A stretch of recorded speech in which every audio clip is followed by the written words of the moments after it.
The Corkin Entertainment Show is brought to you by Podmatch, the ultimate platform designed to connect podcast hosts with prospective guests effortlessly. Are you a podcaster looking to elevate your show to new heights? Or perhaps you're a guest hoping to share your story with a broader audience. Whatever your podcasting goals are, we have the perfect solution for you. Podmatch simplifies the entire process of discovering guests for your show or finding podcasts to feature your expertise. Now imagine a platform where you can easily match with like-minded creators tailored specifically to your niche. With Podmatch, you can effortlessly network with influencers and thought leaders, all while staying true to your podcast vision. There are a multitude of ways that Podmatch can help you grow your brand. You can be part of a thriving community of podcasters and potential guests. Engage, collaborate, and grow together. If you're ready to experience these fantastic benefits for yourself, we invite you to join Podmatch today. Head over to www.joinpodmatch.com/Corkin Entertainment and sign up right now for only $6 a month. That's right, you heard me right, $6 a month. Join the Podmatch family today and watch your podcast soar to new altitudes. Thank you for tuning into the Corkin Entertainment Show, and happy podcasting. Hey, what's going on, everybody? Welcome to the Corkin Entertainment Show. I'm your host, Frankie Corcoran. How's everyone doing? Everybody having a good week, good month, good year, all that stuff. Before we start, just want to say, anybody who is in the Mare Machine surrounding areas, we got to play this weekend. We got to play. I've been talking about it on like every episode of the podcast to start. Fractured Festivities. It's a play that we've been working very, very hard on. November 14th and 15th at the Dr. Loge Middle School Theater. Tickets are $20. They can be purchased at the door or by texting or calling 1-506-624-3315. Yeah, super excited to put this on. The cast has been working extraordinarily hard, and just excited to show you guys what we've been cooking up, what we've been cooking up. So it's also going to be done in collaboration with Percy's Place. So anybody who wants to come, not just see a heartfelt performance, you can also support to a great cause with Percy's Place. So very excited to be partnering with them on this. And yeah, so hope everybody comes out and has a good time. And it's Christmas time now, or well, it's coming up pretty, it's not quite Christmas time yet. Everyone getting their Christmas shopping done, all that stuff. Yeah, that's all I got to ramble about today. If you guys are here for Joseph Bolton, then I'm just going to cut right to it. Very excited to have him on here today. We had a great conversation. Joseph is a storyteller with a passion for uncovering the untold narratives that shape our world. You can check out his website, oldgrandmotherstree.com. Our link is in the episode description. And just had a great conversation, just a lot of fun, and I think we're going to do this again. We even talk about that near the end of the interview. We're going to have him back on at some point, so very excited to have him back on, and hope you guys enjoy the conversation. And thank you again, Joseph, for coming on. I really appreciate it, guys. Be sure to check out oldgrandmotherstree.com. As I said, link is in the show notes. Later in the show, I want to talk a little bit about The Mummy 4 with Brendan Fraser has been confirmed. Long time coming. I'm super stoked. We'll talk about that. And with the good news, we also got to talk about the bad news. GTA 6 has been delayed to November 2026. Talk a little bit about that, what that can mean for the game, and if it's a good thing. So anyways, guys, without further ado, if you liked the episode or the podcast in general, just be sure to support us and leave a nice review, all that stuff, rating. And without further ado, guys, just sit back, relax, and enjoy the show today.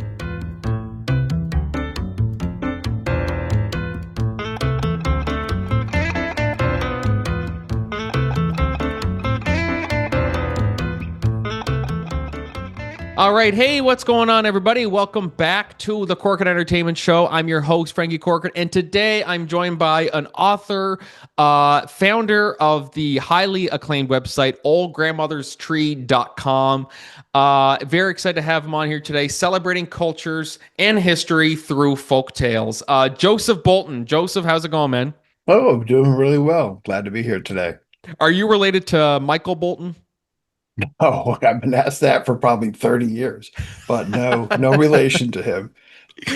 I always do that because yeah, like there's some guests they have the same last name as celebrities, and I'll assume that they're of the same, related in some way.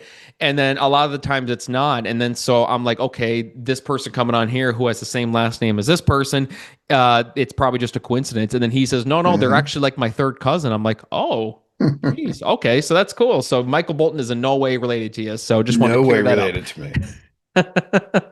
And you still get that all these years later? Oh yeah, not as much recently because he's been out, but gosh, back in the 90s, oh, it was bad. Are you related to Michael Bolton? In fact, I think Oh, it was just 2 days ago, somebody else was trying to spell my name at, I think, a doctor's office. So is that Bolton as in Michael Bolton? I go, yeah, that's right. you're just like, fuck, not again. Yes. Oh, but yeah, thanks for coming on, man. And I gotta say, I really like what you're doing with oldgrandmotherstree.com. It's really, really cool. First off, for anybody listening and doesn't know what we're talking about, feel free to explain what oldgrandmotherstree.com is. Okay, well, it's right currently a three volume series of books, a collection of short stories, all interrelated.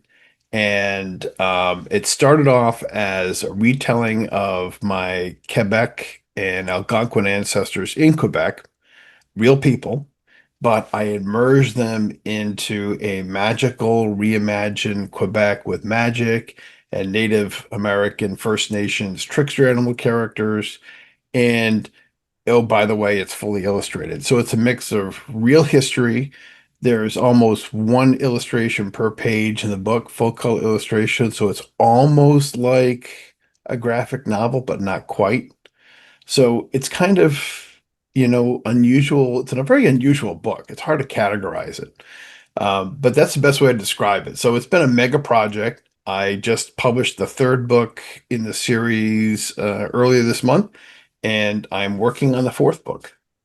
Oh, fantastic. Fantastic. And what's probably the biggest thing that you've learned throughout the journey, especially writing three books and everything? Like some people, they after they get to the third one, they're almost like, yeah, I think it's kind of run its course. Or like maybe like I kind of want to move on to something else. But for you, is it always just like I just want to keep doing this type deal, you know?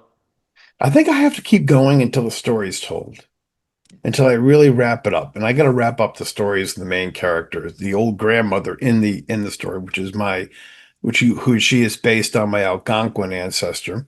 So I want to wrap up her story. So when it's done, it's done. But it didn't really start out that way. I just wrote one story, and that one story led to another story. And then I said, oh, by the way, wouldn't it be fun to illustrate this? And so I hired two illustrators to help me do the work, put together the book, and it just kind of grew. So it wasn't like I had a big plan, but it kind of grew and grew and grew. It's like you get to a point you go, oh, well, this is a great story, but this story kind of leads to another idea and a really creative idea, and so you kind of go that direction. So I'd like to think the fourth book will be the last one, but we'll see. We always writers will always say that this is it, I'm done, I'm not doing any more after this. Or it's kind of like actors saying that after I do this film I'm not doing any more. Hugh Jackman said he was done after Logan, and then of course he came back. Robert Downey Jr. said he was done, he came back. Authors is the same, are very much alike in that way, where they're like, I'm done, I'm not doing any more with this story, I'm gonna move on to something else. And then you know what, I got a great idea for this one here. And I know some people will say with a lot of them that it's milking it, but to me I'm like, if you got a good story, I don't think I would necessarily call it milking it. If there's a good story to be told, if it's just purely, it's not a good story, but you're just doing it just because people want more, then okay, then it's technically milking it. How would you kind of describe milking a story? No, I think that is that you have a product.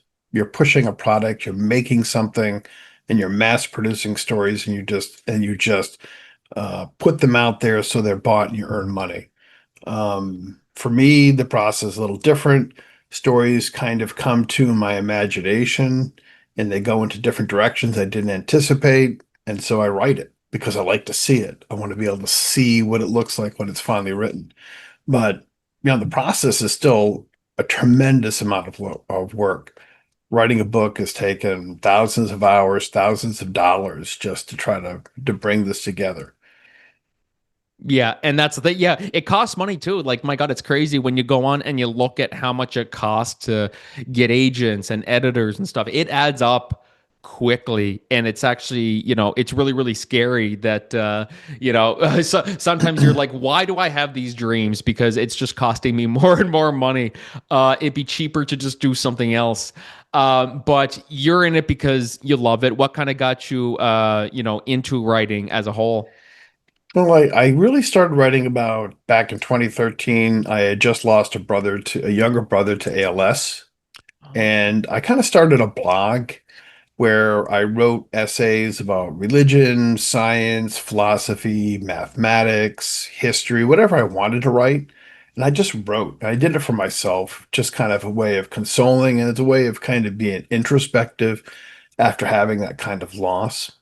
And so I did that for about, oh gosh, almost 10 years, 8 years or so. And the last blog I wrote, I started writing a creative story. And I said, this is kind of fun, taking a different direction, because I think using the language of an imaginative story, you can tell deeper truths about life. And that's the kind of direction I started going in. And so that's when I started writing. And maybe about 4 years ago, I actually got into creative writing as a branch off that. Oh, okay, awesome. So yeah, like it's always kind of was it different whenever you because it's one thing whenever people say that they want to do writing and then they start doing it and they're like, this is everything I would have imagined or thought it would be. Is it everything you imagined it would be? Or I mean, like much like everything, there were some hurdles along the way to kind of get it to where it is now. I think initially I approached it very naive, thinking that, oh, this is pretty easy. You just kind of write the story, run it through the spell check, maybe you have somebody throw some illustrations in there, and you hire somebody maybe to put it on Amazon for you, a few $100 later, and there it is. But the truth is that if you want to engage in the creative process, it's always going to take more time, more effort than you ever imagined. And it did. But I think looking back, I think also it's been more rewarding than I could ever imagine. Oh, definitely. Like writing a book or script or writing anything is not easy. Some people might think it is and just go like, "Well, how hard can it be? You got the story, just write it down and there you go. Boom, you're done." If only it was like that, because I mean, you got to go through editors, you got to go make sure that it all makes sense. It's a whole process. What would you kind of say?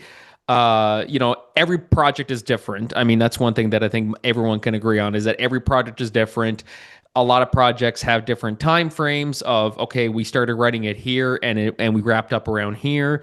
For you, for a regular book, how long does it take to, come up with the idea, write it, and then put it out there?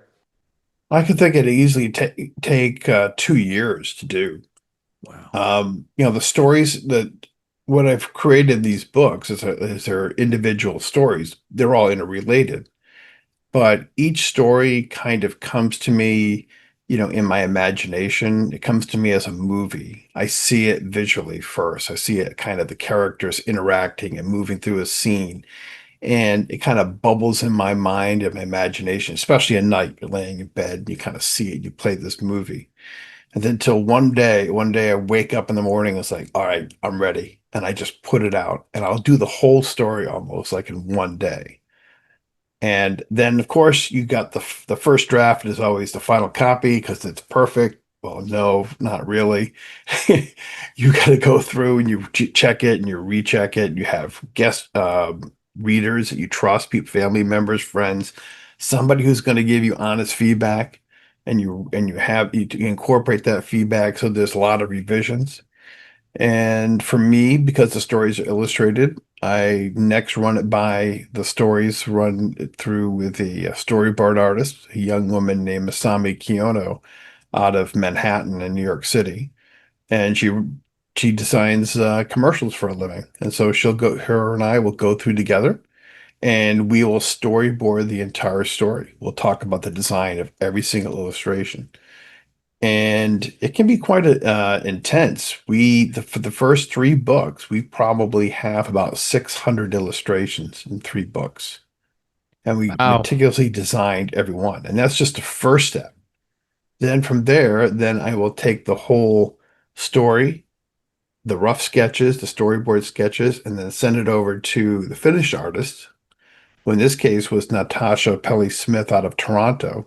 And we go through the whole process again, working and designing and creating these full color illustrations into the story.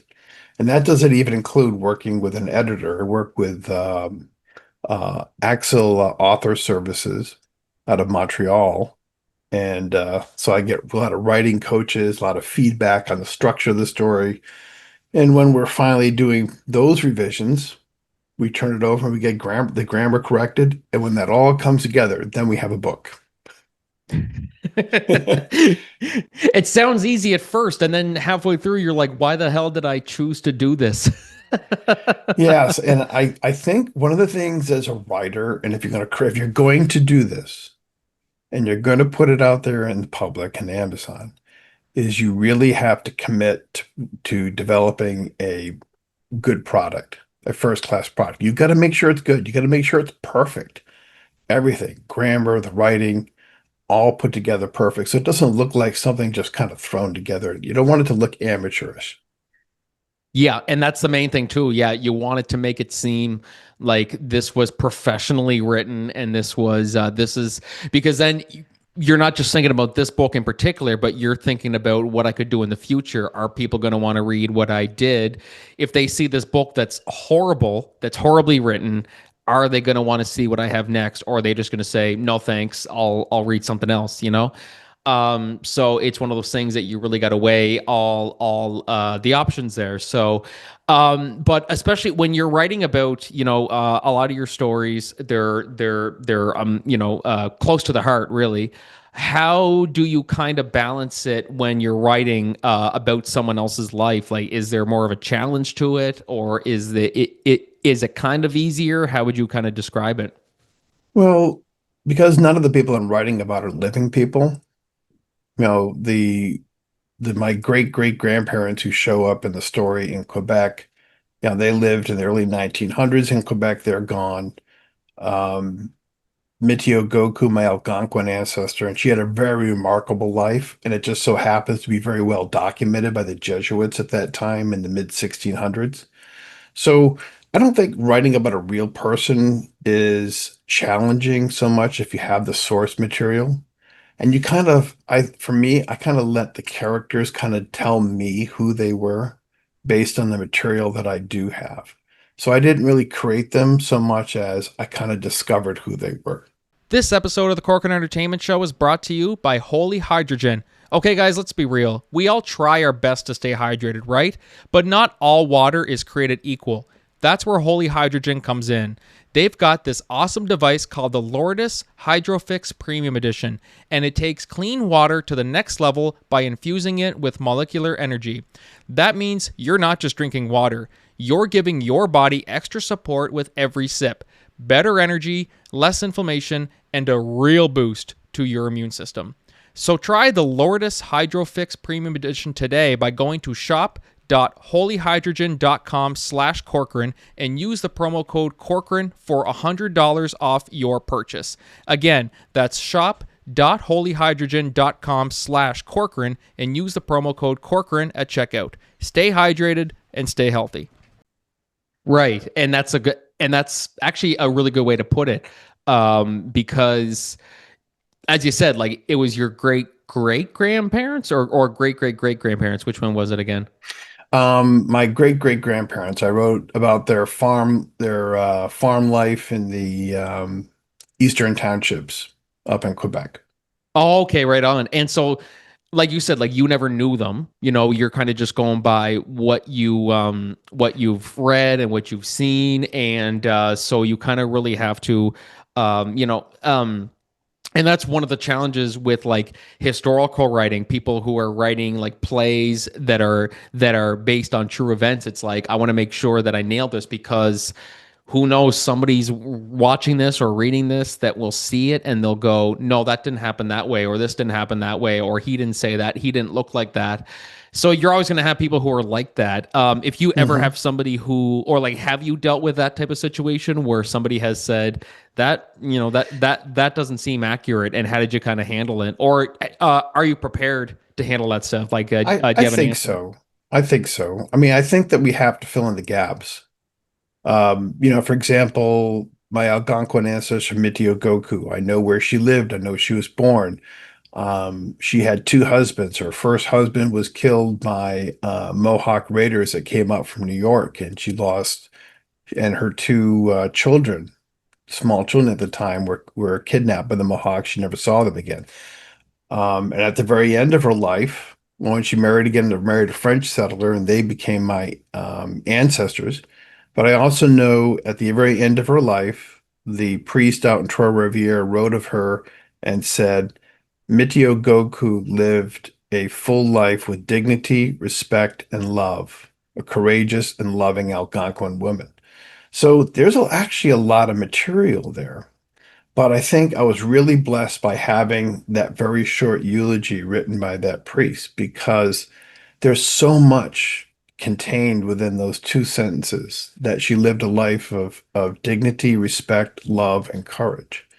And so that became the foundation that I used to kind of recreate her character.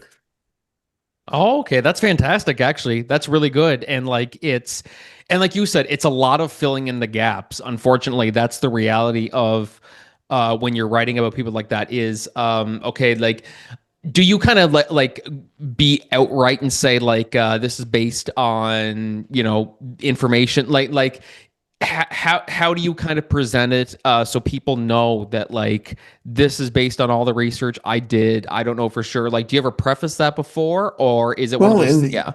oh yeah, in the introduction, in the first two volumes of the Old Grandmother series, I wrote very much about, how I discovered my connections with her. I gave my mother and her siblings a DNA test, and we that DNA test said we had First Nations ancestry, and then I researched, determined who they were, and that's how I discovered Mitio Goku.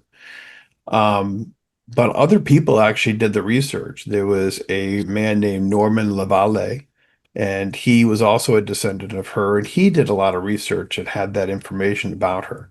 So I took that information, it was all there, and I talk about it in the introduction, that this is what we know of her life, that when she was 22, she lost her husband and children. 5 years later, she married again.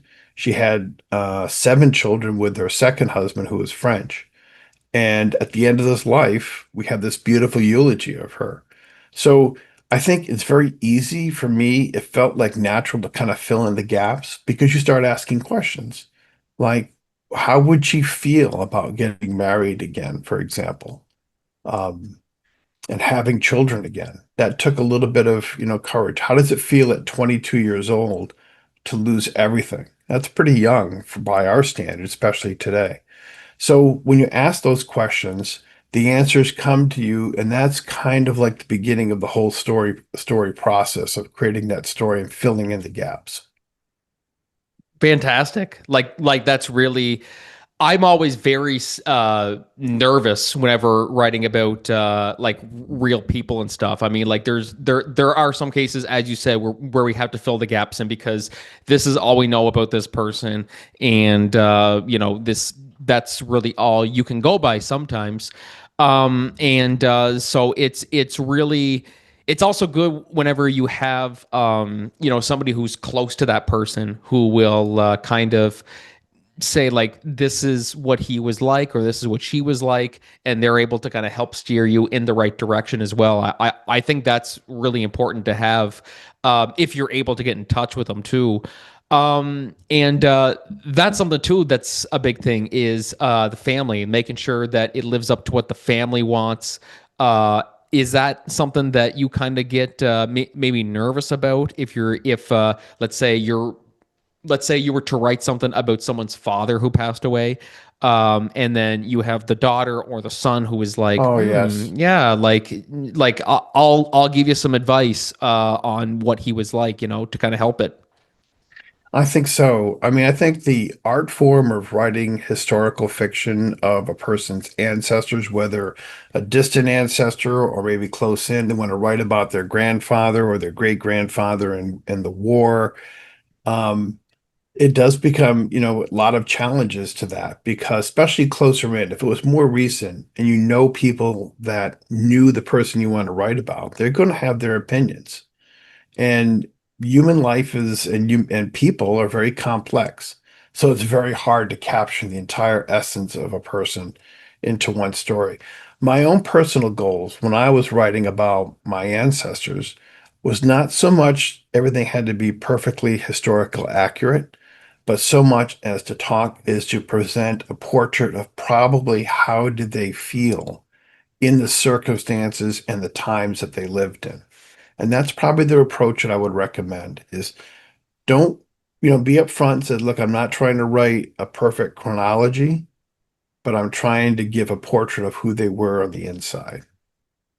Yeah, and like we said, that's all you really can do sometimes, and and it's really, um, you know, it's as I said, it can be a tricky situation when you're doing that, but if you clearly have the passion for it too, which is good. Are you one of those people that you find like sometimes like if you're passionate enough, the passion will basically do the writing for you in a way?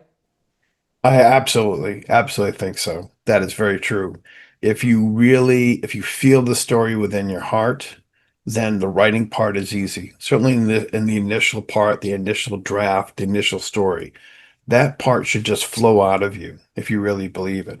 And that goes back to what we mentioned earlier, as far as like, doing cookie cutter production of books just to sell something versus creating something within yourself that you actually feel. And it's a totally different feeling, I believe. Oh, 100%. 100%. And you've done great, man. Like you've done really, really good with all of this. And I think it's really inspiring for people who are watching this and or are listening to this and really they feel the same way because maybe they want to do the same thing you're doing. Maybe they know of somebody who does it. Like it's kind of if you were to kind of give a piece of advice to somebody who was to start something like Old Grandmother's Tree, what would you give to them? Like one piece of advice? Well, I would say is do your research first. Do your research. When we wrote Old Grandmother's Tree, we're talking about life in Quebec in the 17th century. We researched the clothes that people wear, the homes that they lived in, the First Nations people, like what did they wear, what kind of homes they lived in. There was a lot of research. So if you're going to write somebody who lived in the past, make sure you understand the whole concept of where they live. And then I think you need to decide, what kind of story you're going to write. Are you going to take an approach like mine, which is to take a very imaginative, magical, little bit of fantasy approach in there? Or are you going to try to something like almost a biography on this, kind of like the other extreme, where everything had to be perfectly factual? So I think you have to kind of decide that. So do your research, decide what kind of approach you're going to take, and then just start creating it. And the other thing is decide how much you're going to be willing to invest in this project. If you're just writing this for yourself, then just write for yourself, for you and your family.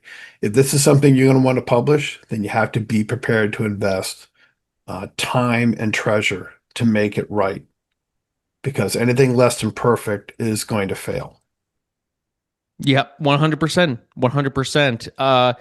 That's really good, actually. That's a really good piece of advice too. And thank you for first off taking the time to come on the show today. And but also thank you for really helping encourage others who are to do something similar like this. Some who might be struggling with making it as an author, or some people who are struggling with historical fiction, like whatever the case may be. It's really good to see someone who's been thriving at it. Really. thrive at it. Like that's one way to seeing other people's passion can make you passionate too, because in a way, being passionate is contagious. I find it can be very contagious whenever Yes. you see how passionate someone is, and you're like, I just want, I want to feel that way about something, whether it's the same thing, or whatever the case may be. And, so thank you again for taking the time. Joseph, where can people find you on social media, websites, and all that stuff? Okay. Well, I have my website, which is oldgrandmotherstree.com, and it's just oldgrandmotherstree.com, written as one word. You can find me there. You'll find a Wikipedia of all the characters that are in the books, some sample artwork, my biography, Natasha Pelley Smith's biography, links to other podcasts that I've been on there as well, and also links where you can buy the books. Oh, and by the way, the books are available in French as well. Oh, So you can fantastic. find that live. Oh yes, oh yes. It was translated in my a McGill graduate student in Montreal, actually. So that's where you can find me. Or if you want to send me an email, my Gmail email address is boltonje364 at gmail.com. Bolton J.E. Is that your middle name? I'm going to guess your middle name. Edward. Yes. Oh, geez. That was just a lucky guess. I swear to God, that was a lucky guess. Yes, Hell it yeah. is. People will be listening to this going, oh, he definitely told him that off air. No, no, no. I swear to God, guys, I No, just guessed no, it. no, I did not. Yeah, so that's right. I look forward, writing one of the pleasures I've got from writing these books was to hearing from other descendants of Mitio Goku. And there are thousands of us in the United States and Canada. And so if you are related to this Mitio Goku and a descendant of her, I'd always love to hear from you. Awesome. So yeah, anybody listening, be sure to reach out. He's got his email there. Don't give your social insurance number or anything like that too. That's too confidential. Um, just your contact info is all we need. Yep. Joseph, thank you so much, man, for taking the time to come on. I really appreciate it, and congratulations on all of your success, man. All right. Thank you very much. I had a lot of fun being here today. Oh, well, there. Thank you. Thank you. I did as well. Guys, we're going to take a short break. We will be right back. But until then, this is Frankie and Joseph signing off. Cheers, Joseph. Cheers.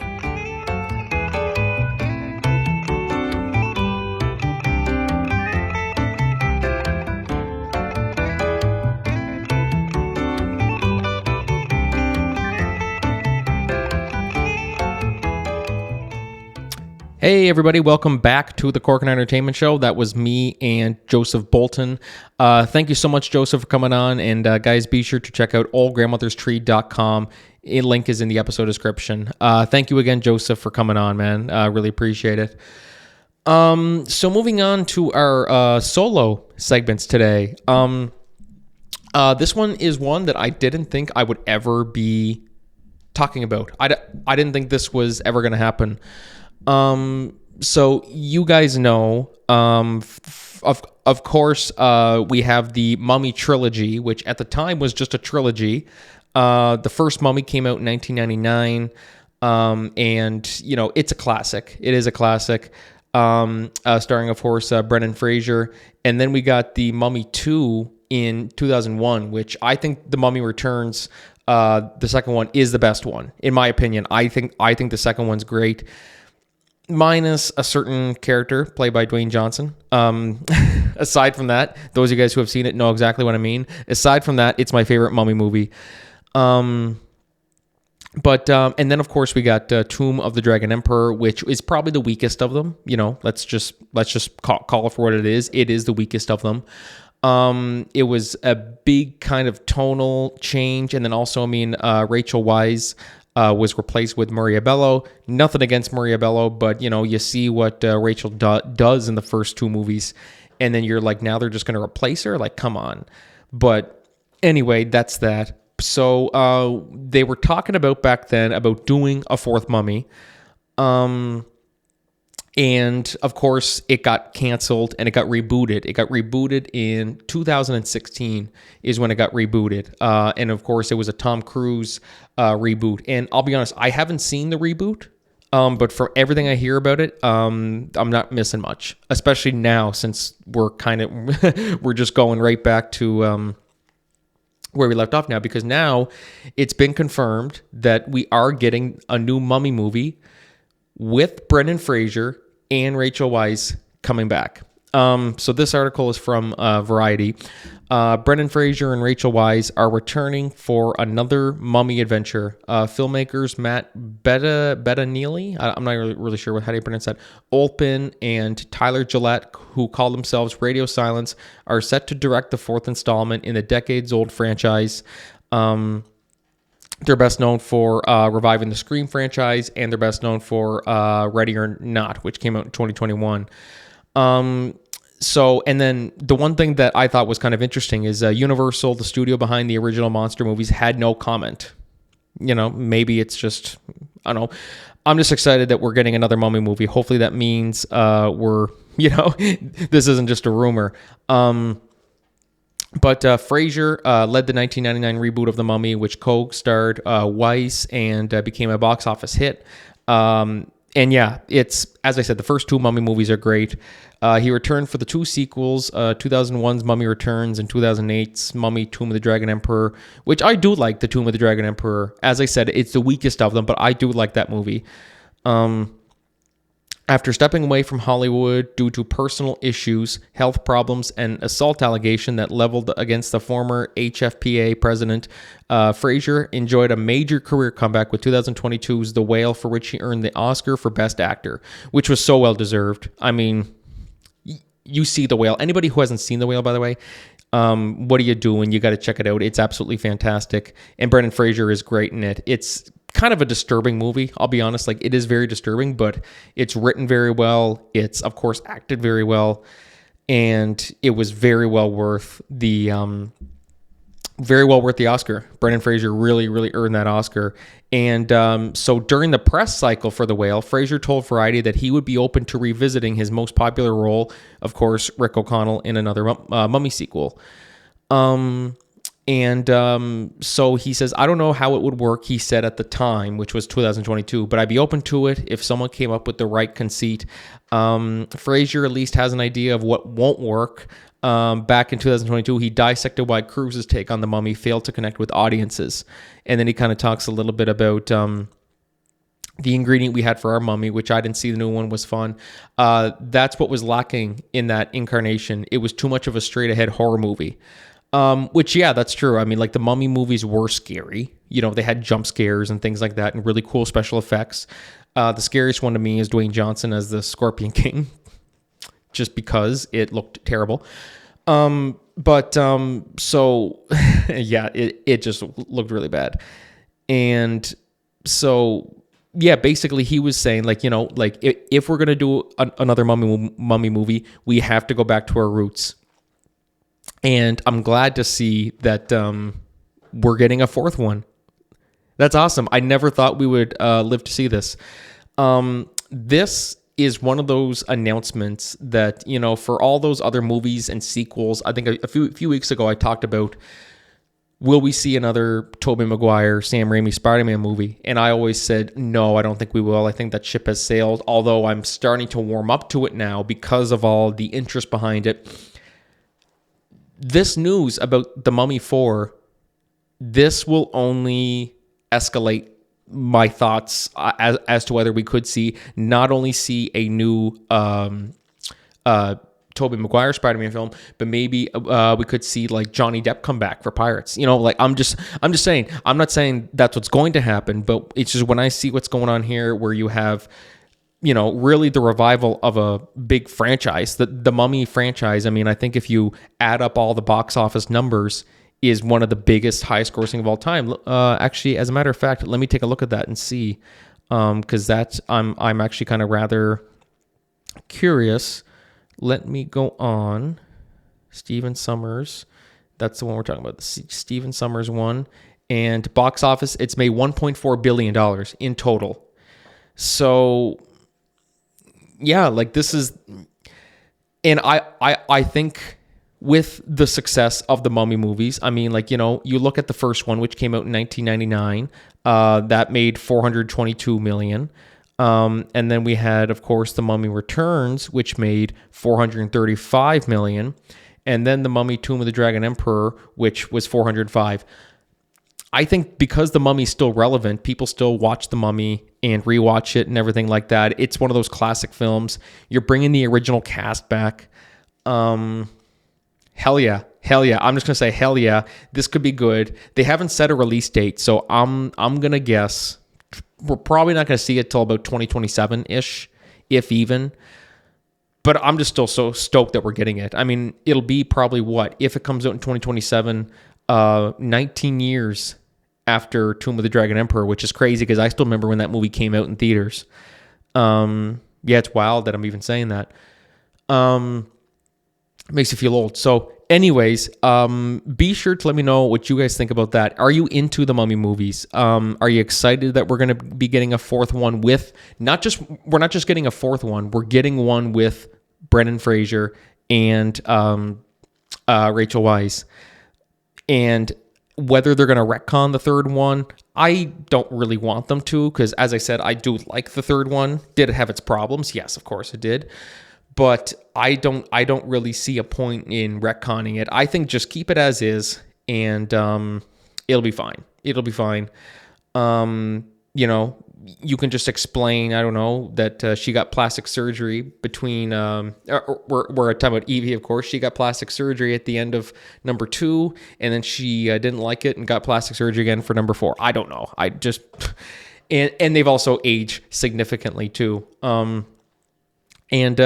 Yeah, so be sure to let me know what you guys think about that. Are you excited? Are you not? Be sure to let me know what you think. And so for our last solo discussion topic today is, so first, yeah, as I said in the intro, we have good news and bad news. The good news is we're getting a fourth Mummy movie with Brendan Fraser. Bad news is Grand Theft Auto 6 has been delayed again. Yeah, I was kind of torn on whether we were going to get it in May 2026. I was like, okay, like I think it's kind of hard to say because Rockstar, of course, has this, they kind of have a pattern. They always delay their games, which, listen, this is kind of what I'm here to talk about. So first off, what we're talking about is, I'm sure everybody has heard because it's in memes everywhere on TikTok and Twitter and all that stuff. Basically, GTA 6 was supposed to come out in 2025. It got delayed to May 2026, and then now it has been delayed to November 2026. So is this a good or bad thing? I think that's kind of what we're what people are wondering. Is this a good or bad thing for GTA 6? The fact that they keep on delaying it. I say no, this isn't going to be a bad thing at all. I know people are going to be, I see some people who are jumping right to conclusions and saying that it's, because they're not confident in it and this and that, blah, blah, blah, blah, blah. I'm like, okay, I get where people would think that, but you look at this, you look at GTA 6 and it's probably going to be the biggest game in history. Like, simple as that. I think it's going to be the biggest game in history, most expensive game in history. Not in terms of us being able to buy it, but in terms of budget for them making it, for the production of it, it's the most expensive. So, look, they got to do what they got to do. In 5 years, do people still talk about the fact that Red Dead was delayed all this time?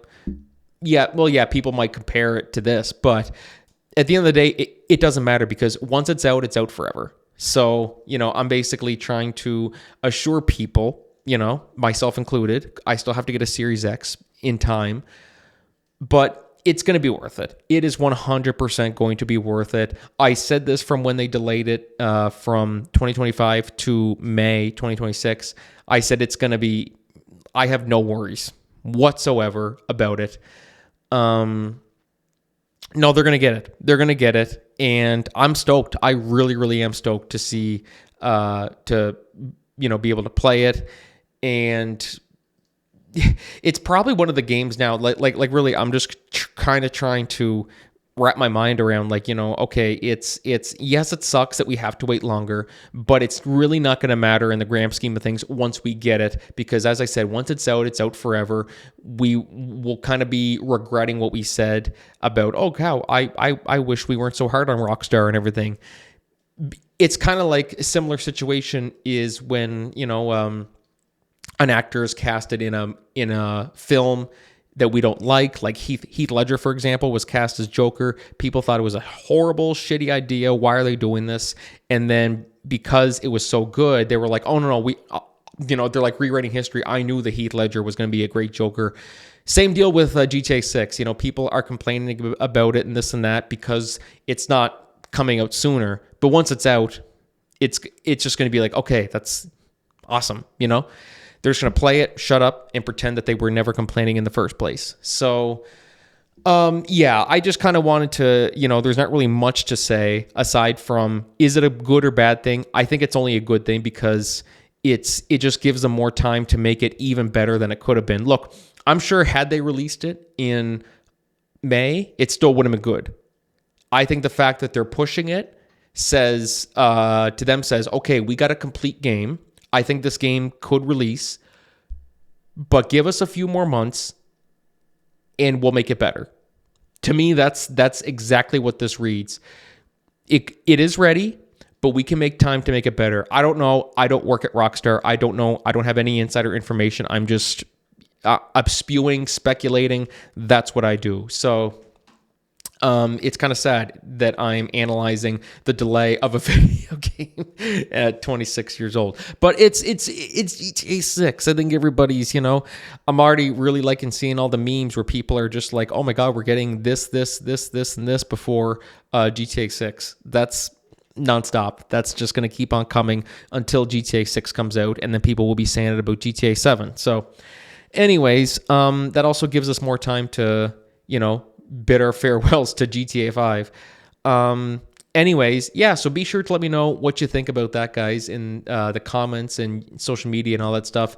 And so we're going to call for the show today, guys. Look, I want to thank my guest, Joseph Bolton, for coming on. Be sure to check out oldgrandmotherstree.com. It's in the episode description. Be sure to follow us on Facebook to get tickets for Fractured Festivities this weekend. Anybody who, of course, is in the Miramichi area, please come on out and support local talent. Very excited to show you all what we've been working on. And so thank you guys for listening. Thank you guys for watching, or listening, because it's audio only. We'll see you guys in the next episode. But until then, this is Frankie signing off. Have a great week, everybody.